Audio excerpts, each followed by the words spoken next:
Now that we have learned some vocab, let's see if you can help Roberto with his shopping. He is learning Espanol as well. Roberto, would you please grab the fresa? Is this it? No, that is a manzana.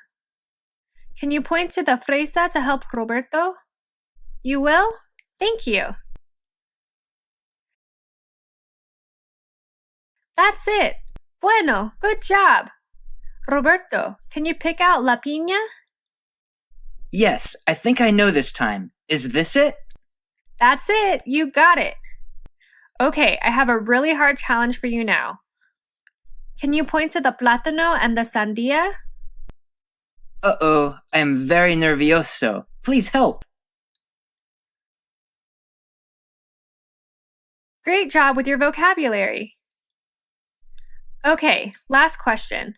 We haven't learned colors yet, so it's okay if you don't know this. We will learn colors later. But which fruta is morada? Is it the plátano? No, that is amarillo, yellow. Can you help Roberto find the fruta morada? That's it, the uva. We'll see you in the next lesson to learn some more.